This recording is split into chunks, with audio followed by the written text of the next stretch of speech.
I love this hip stretch. It's different than single and double pigeon. And sometimes when you've done a lot of externals, warrior two, triangle, all of that, this can do a little bit of a different thing to counteract some of those poses. So we're going to do Gomukhasana, which I think means cow face, and always makes me laugh because it doesn't look anything like a cow face, but we're going to do it anyway. So you're going to start knees bent, feet on the floor, and you're going to cross your right thigh all the way over your left, like super fancy dinner party style, and then you're going to hug that into your chest. Okay, and you can grab the shins or you can grab behind your calves on your thighs. It doesn't really matter. If it's really difficult to get your thighs stacked and touching even here, that means that Gomukhasana, the full one that we're going to do, is probably not approachable yet, which is fine. You can just be here working to cross your legs over top of one another. It's important that your thighs stay together. You end up torquing your knee. Okay. Second side. So uncross, other knee on top, hug that in. And then shoulders on the floor as much as possible, low back on the floor as much as possible as well. Okay, and then you'll uncross this.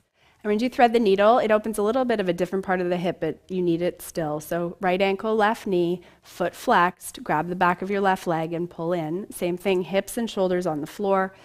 And then with this one, you flex your right ankle, which means pull your toes back towards the center of your knee. And just a few breaths, and then the other side. So uncross that. This time left ankle, right knee. Flex the ankle, pull the thigh in, let your head move back down to the mat and your shoulders as well. Keep your pelvis on the floor. All right, and then you're going to uncross this, and we're going to do reclined Gomukhasana first. So you'll cross your right thigh over your left, like you did at the beginning, and then you're going to hug that in. Right. Once you have this, again, if you are having a hard time keeping your thighs on top of one another, stay here. This is plenty. If they'll stay, then you're going to flex your ankles like you just did and thread the needle so your toes are moving to your knees. Then you're going to reach down with your hands and grab the edges of your feet, the pinky toe side. Okay. Keep your thighs touching. You're going to spin your feet out to the sides of the room like they're helicopter propellers, and then you can pull them down towards your shoulders. Okay. But again, keep the ankles flexed, keep the thighs touching, and then your toes and your knees should be in one long line. It should be an opening in your hip, not in any part of your knee joint. And then shoulders are heavy on the floor, same with your hips here. And so if it's difficult to get the feet out towards the shoulders, just pay attention to that here because that'll make a difference when we come and do the seated version. Right, and then undo, cross the other leg on top. Hug that in first. That's enough stay. Flex your ankles if you're going on. Grab the edges of the feet. Keep your thighs touching. Spin the feet as wide as they'll go without undoing the thighs touching or the ankles sickling, which means you're kind of making them look like you can't stand on them. And then pull them down towards your shoulders. And they might not come anywhere near your shoulders, and they might be way up in the air. You're just going to pay attention to that for later, in a moment. Janice is so enjoying this hip opener thing. All right. And then undo that. And now you're going to rock up to seated and we'll do the full thing. So you'll come all the way forward to all fours. Eventually you don't have to set this up from here, but when you're starting, it's nice too. Okay, so you'll cross your right knee behind your left. You can do either way first, it doesn't really matter. Until your thighs touch like you were doing a moment ago.